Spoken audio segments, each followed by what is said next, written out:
Welcome to Docs on Call, brought to you by Methodist Medical Center, with your host, Gina Morse. Good evening and welcome to Docs on Call. Tonight we want to bring you some pain relief, or at least put you on the path to healing. Our experts from Midwest Orthopaedics will answer your questions about joint pain, tingling, carpal tunnel syndrome, and much, much more. Just dial 698-3742. That's 698-3742. Let's meet our guests, Dr. Brad Roberts and Dr. John Mahoney. Sitting closest to me is Dr. Mahoney. He specializes in surgical and non-surgical treatment of the hands and upper extremities. Dr. Mahoney is a graduate of Yale University School of Medicine. This board-certified orthopedic surgeon completed his residency at George Washington University and fellowship in hand and microvascular surgery at UCLA. Thanks for being with us.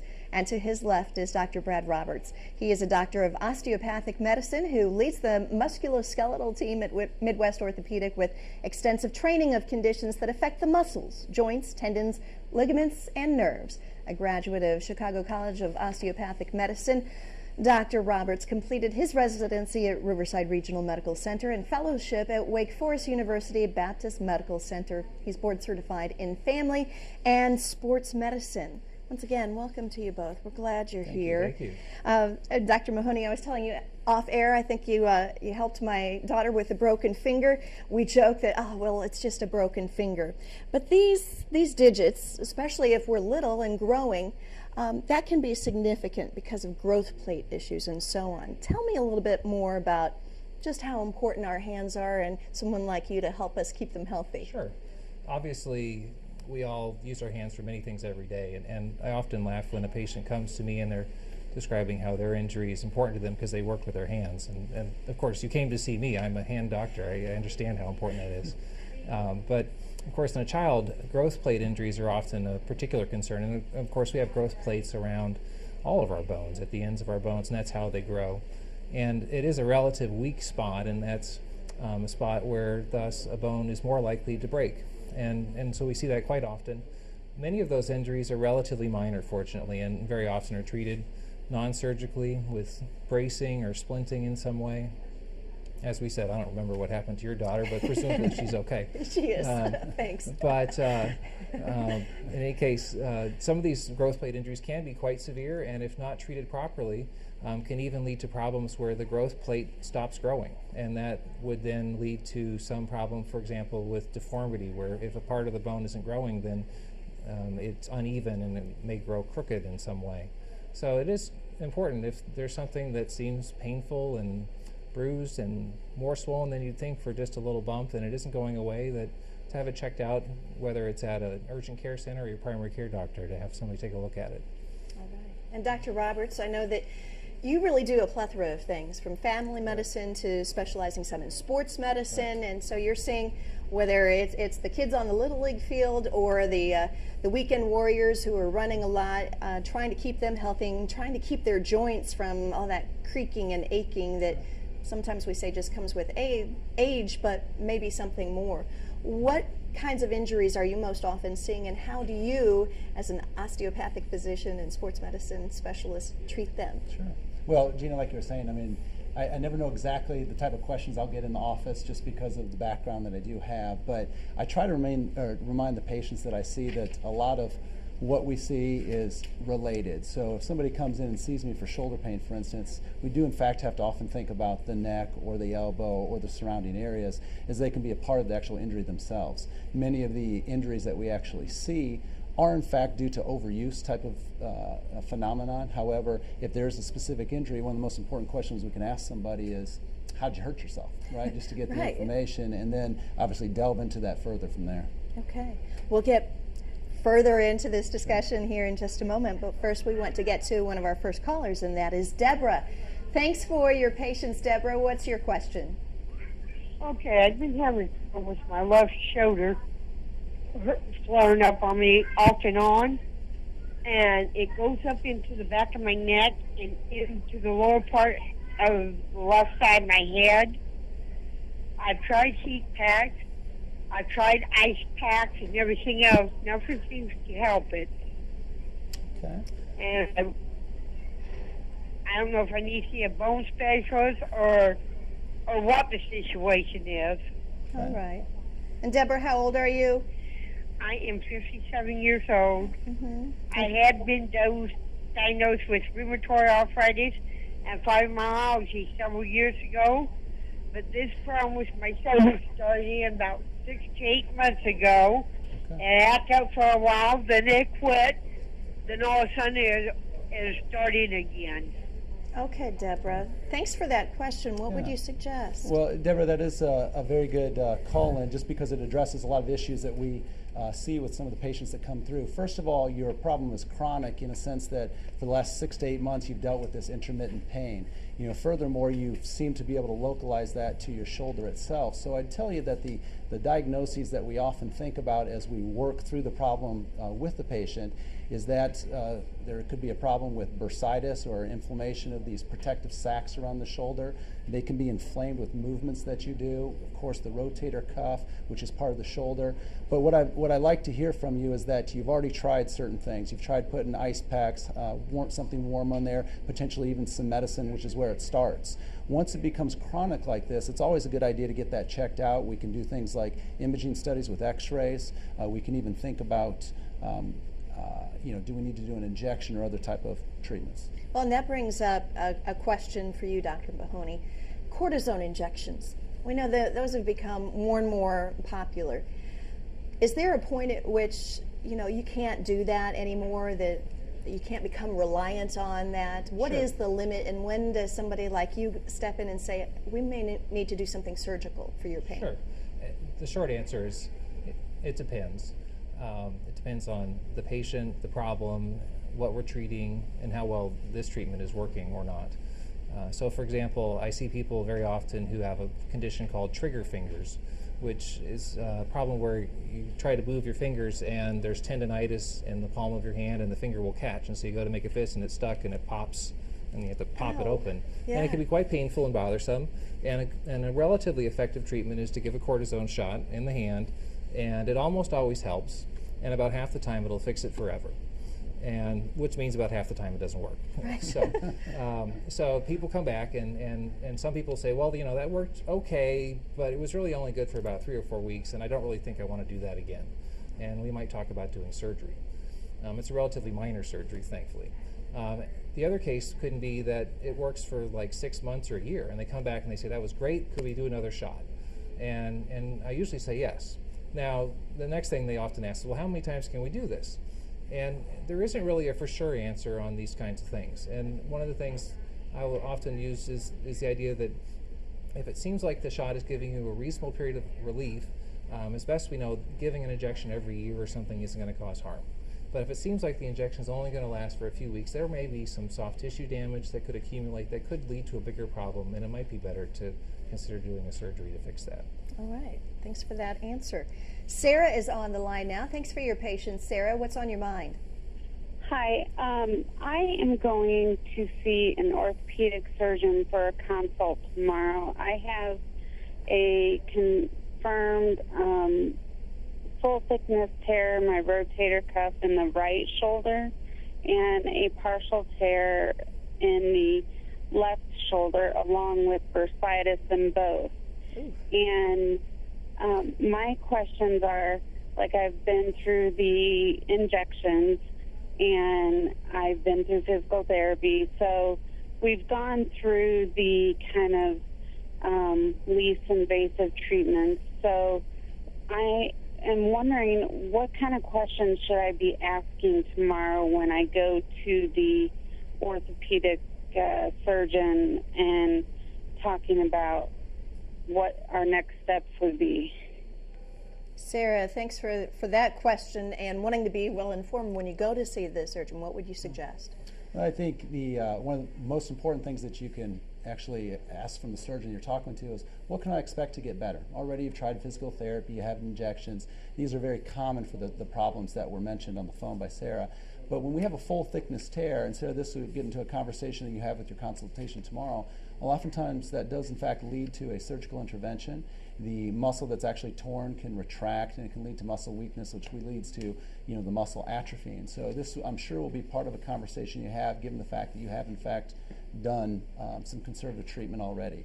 When it comes to the left shoulder, where there's a partial tear and bursitis, physical therapy, and in terms of doing maybe something additional that hasn't been done already, trying some topical medicines, different medications, other forms of treatment on there, whether it happens to be something from a chiropractor, from treatments with acupuncture, anything we may be able to try to get it better so that you can be functional. I tell people all the time they need to come into their doctor if they're having problems reducing pain, restoring function, or just preserving their independence. And these are good things to ask the doctor about.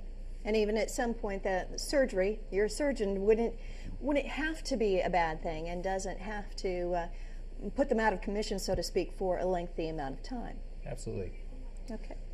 All right, let's go to another question. Muriel's on the line. Thanks for calling, Muriel. What's going on with you? A couple of years ago, I had a shoulder replacement, and the third screw that goes into the bone is into your operation went into a bone, and they decided to leave it in the bone. But now I'm having a lot of problems trying to lift my arm, use the arm, and I wondered if there's anything else I could do about that. All right, Muriel. Thanks for the question. Yeah, that'd be a good one. Neither Dr. Roberts nor I are actually treat shoulders surgically. However, I was trained on these topics, so I'll give it a shot. But obviously, we don't know exactly what's going on here, but it sounds like some sort of shoulder replacement, and unfortunately, it's not working out as well for her as she would hope. And there may be some problem with the implant. I think the short answer would be it'd be worth seeking the advice of a shoulder surgeon, and if she's not satisfied with the shoulder surgeon that did the original operation, perhaps seeking a second opinion. Mm-hmm. It may be that the problem that she initially had with this screw, perhaps maybe not being in the right place, whatever that was, that may have nothing to do with her current problem, and so it doesn't mean that anything was done with the first operation, but I think she should see perhaps a doctor, if not the one she saw before, perhaps a new one, to see what additional options there might be for her. All right. Muriel, we hope that helped. Let's go to Bob now. What's going on with you, Bob? Hi. I have a shoulder pain when I put my arm behind my back and kind of extend my arm outward. And a friend of mine, I'm 68, a friend of mine 3 years younger, had the very same thing. We're both golfers. But anyway, he went to see a surgeon, and he gave him shots, cortisone shots, twice, and had said he'd give him 3 of them. But after the second one, the surgeon decided it was not helping that much, and he probably needed the surgery for his rotator cuff. Mm-hmm. My question is, he started taking chondroitin and glycosamine pills. Glucosamine? Mm-hmm. Yes, and it seemed to help his situation, and he canceled the scheduled surgery. Since I have the same thing, about a year ago, I started taking these same pills, and it does seem to be better. But is it possible to cure a rotator cuff problem like that, in your opinion? I think, Bob, that the most important thing is determining actually the cause of the pain. Again, certain ways to explore that are in physical examination, but also advanced medical imaging studies like with MRIs, which allow us to see the rotator cuff, surrounding cartilage. Glucosamine chondroitin is, in fact, a supplement I talk to a lot of our patients about using.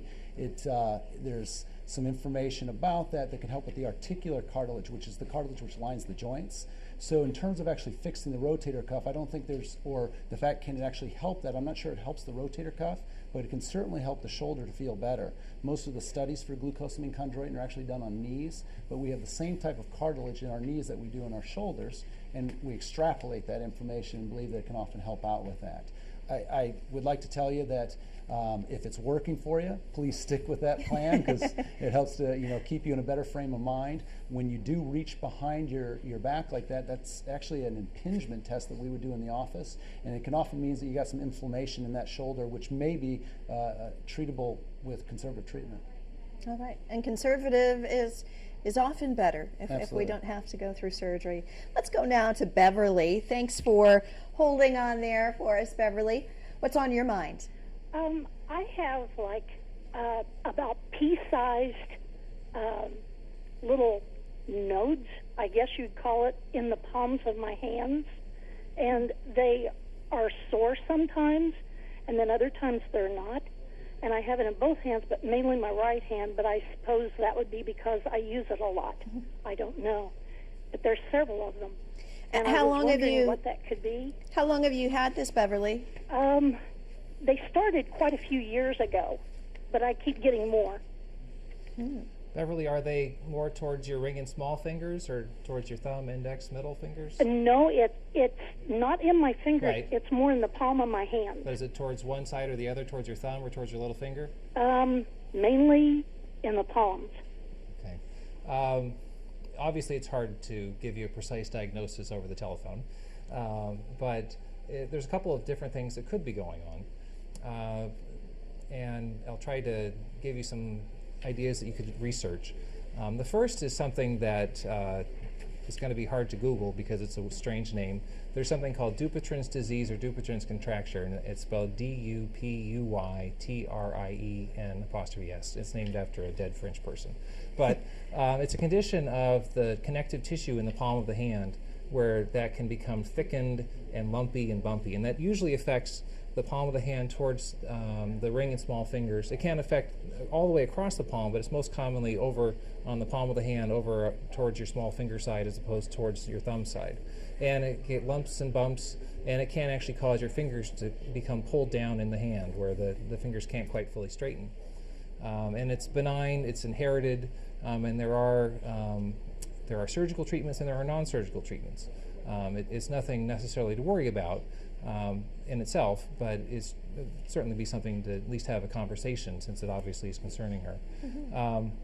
So that's one thing it could be. It could be that she's having some benign cysts forming in the hand, and so you can also form small cysts associated with the tendons that bend your fingers down, and so that also could be going on. Obviously, that's a little bit different. Right. The bottom line is it seems to be concerning her a little bit, and it might be worth seeking the advice of a physician to see what it might actually be.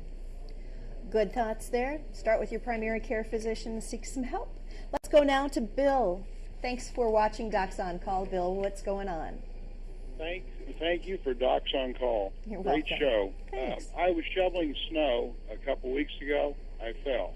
I fell on my left hand. Anyway, the little finger, I have feeling in it. The tips of the other four fingers on my left hand are completely numb. And it swelled up, and now it's not swelled up. So I just... So the swelling's I found gone out- down, but the feeling hasn't come back in those tips. No, and it's driving me nuts because I can't even reach back and get my billfold out or anything. Yeah. So anyway, I'll hang up and listen to your answer. Thanks, Bill. Yeah, that would be frustrating, wouldn't it? Absolutely, Oh my yes. gosh. It sounds as if what he's described is that the tips of thumb, index, middle finger, and ring finger are numb, and that's the distribution of the median nerve. That's the nerve that is affected in carpal tunnel syndrome. And his fall seems to have caused some swelling in the hand and compression of the median nerve. I would be concerned that there could be an underlying fracture perhaps he doesn't even know about. So I think it would be important at some time to seek medical care, perhaps get an x-ray of whether it's the hand or wrist that seems to be perhaps the problem area. And then if assuming that all checks out okay, if the numbness and tingling doesn't go away, there are tests that can be done to evaluate whether or not indeed there is any actual nerve compression, and if there is, how bad that might be. There can be people, and I do see this relatively frequently, who perhaps have a little bit of carpal tunnel syndrome that's kind of simmering below the surface, but then an injury or some exacerbation causes it to Right. flare up like this where it doesn't go away. And what if somebody doesn't have a primary care physician, and something like this comes up? Is it wise for them maybe to go to some place like a Methodist Med Point to start there before going to an ER? I would definitely say yes. I think that, number one, the urgent care centers in our town are very well staffed and are staffed with very well trained physicians who can evaluate you form a treatment plan, order the appropriate tests if necessary, and without all the hassles of having to go down to the ER, where certainly the waits can be extensive. Obviously, if you have to go to the ER for a serious injury, by all means. Right. We've got several questions that people called in with. Doris had this one: bone on bone, both shoulders, sore from shoulder to elbow, wondering if it's damaging her muscle. What would you initially think about that, Dr. Roberts? Well, certainly the description of bone on bone is one that leads to an advanced diagnosis related to osteoarthritis typically, and it shouldn't be damaging the muscles. However, if we don't use our shoulder as much because of the pain, then we can actually develop a condition called frozen shoulder, or we can actually get adhesions type scar tissue. Now it may feel that the muscles are weaker, so we often are incorporating as part of our plan a way to increase the range of motion in somebody who may be feeling like they're having some weakness associated with the muscles. All right, and we're going to try to get to more of these questions in a moment. Meantime, Jim is on the line. Jim, thanks for calling. What's your question? Thank you very much for Docs on Call. Yes. I'd like to ask either doctor as to exactly how does depression and anxiety affect your muscles, and is it really true that the weather affects how you feel and whether you have muscle aches and pains or not? Or joint pain. Oh, I've heard that a lot before, and the older I get, the more I believe it's true. Sure. What do you think? Yeah, I think from a primary care standpoint that I can help to answer that question. First and foremost, we see lots of people that come in, and there's a variety of medical conditions that they may actually have other than the presenting complaint in the orthopedic office. With that being said, I certainly believe that depression, things related to depression that go along with that, such as fibromyalgia, can produce physical symptoms. Getting all of those aspects under control are part of the treatment picture. When it comes to doing that, I think that's a discussion you have with the primary care doctor, but all of those that may be involved in helping out with that. Anything else you'd want to add? I think one of the things we also see is that, of course, injury can lead to further depressed mood states, and it can be a vicious cycle. And so hopefully seeking out treatment, primary care, mental health professionals can help you to feel better in more ways than one. Great. Let's go to Connie now. Connie, thanks for calling. What's your question?